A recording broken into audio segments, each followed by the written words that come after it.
Hi guys, it's me Ashley from mycoachashley.com, and today I'm going to talk to you about the top 5 mistakes when following the ketogenic diet.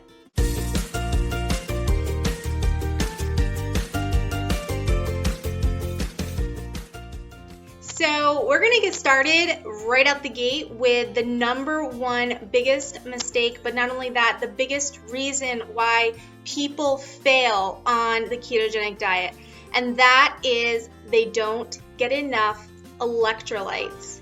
So electrolytes are one of those things that your body will be flushing when you start the ketogenic diet. And if you do not replenish those key electrolytes, you will fail. There is no question about that. You will get headaches. You will not make it. You have to make sure you are getting enough electrolytes.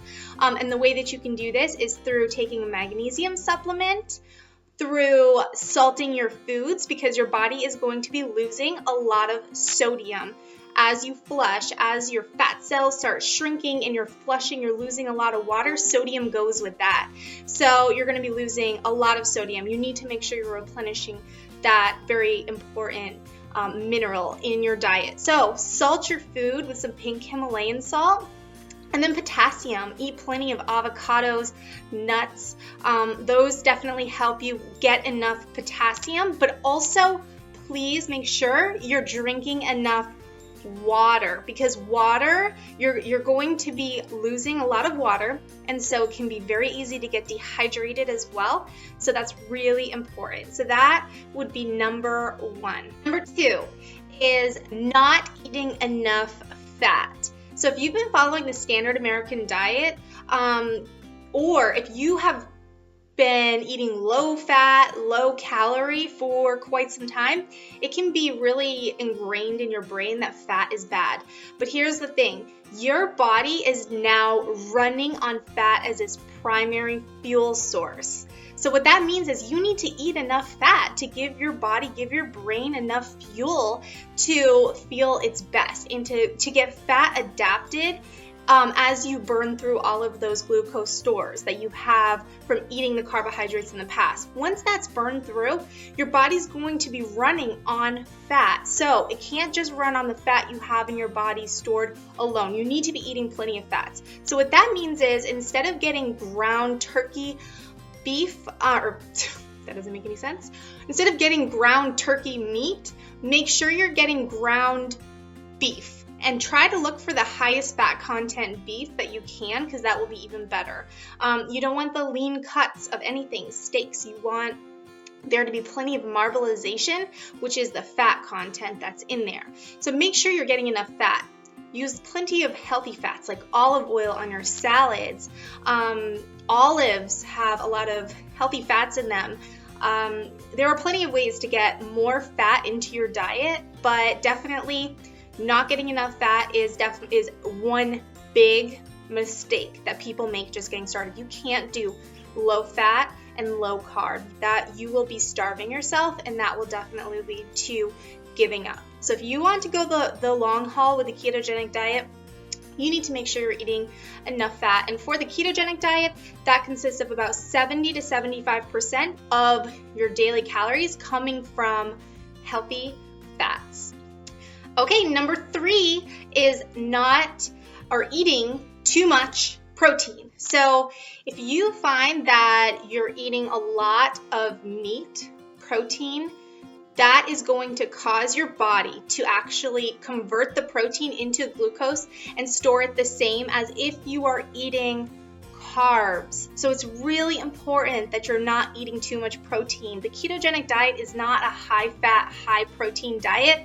It is high-fat, moderate protein, low carbs. So that's really important. And a lot of people make that mistake of eating way too much protein, and then they end up causing that insulin spike and fat storage just as if they were eating carbs. So you want to be very careful and eat low enough protein. And there are lots of ways that you can do that. For me, I make one of my meals something that has no meat in it. And I love to do like a green bean, string beans with, I steam them, and then I put cream cheese and sour cream. I mix that in with the string beans after I drain them, and then I add cheddar cheese to the top, and sometimes I'll add bacon, jalapenos to that, and I'll bake that, and then that will make a really good meal that is lower in protein, comparable to eating like a giant steak or eggs or that sort of thing, because I know it can be hard at first.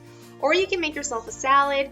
You just want to make sure that you are aware of what types of proteins you are adding. So of course, if I have a lot of protein in my day, then I wouldn't be adding the bacon to that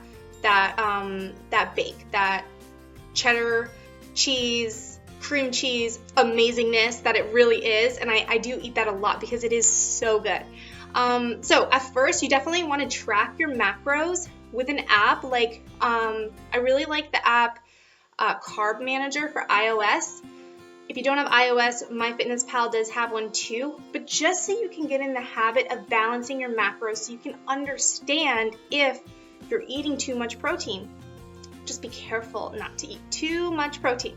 Okay, so the next tip, or really the big top 5 mistakes people make, is not being patient enough while your body is getting fat adapted. Actually, the majority of people quit this diet within the first week of starting it, or they don't even make it past the 2-week mark, and that is because your body is now making a shift from burning glucose, carbs as its primary fuel source, to burning fat for fuel. And so you have to give your body a chance to make this change. You're going to experience some side effects possibly, which we call the keto flu. And so if you experience those side effects, it can make it really hard to want to continue. You may be really tired, you may have headaches, you just may be really groggy, you may be in a terrible mood, you may have weird breath that's kind of like not normal. All of these things are like really normal for someone just getting started on the ketogenic diet. And once that glucose is really out of your system, you're going to notice it the most. And so what we want you to understand is that this is normal. Stay patient with yourself. Allow your body to get fat adapted, because all of those things will go away. If you're tired, that will be gone. But really staying patient with yourself is huge. If you're just getting started, the exogenous ketones can definitely help you make that transition easier. That is just a suggestion that helps me when I'm getting into ketosis.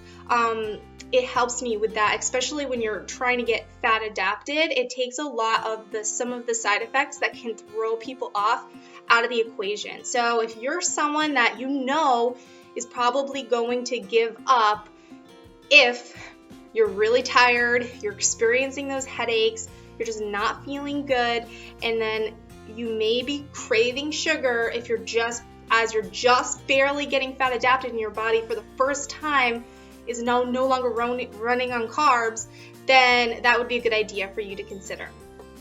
Okay, and now the last of the top 5 biggest mistakes is hidden carbs. Hidden carbs can be in a lot of things, specifically vegetables, because you can think, okay, it's a green vegetable, so it's probably not too bad. Broccoli has a lot of carbs. So at first, really, you want to make sure that you're tracking your macros and you're putting everything into that app so you understand really how many carbs these types of foods contain. And that's the only way that you're going to be able to learn and adjust and make sure that you're staying within those net carb ratios for yourself.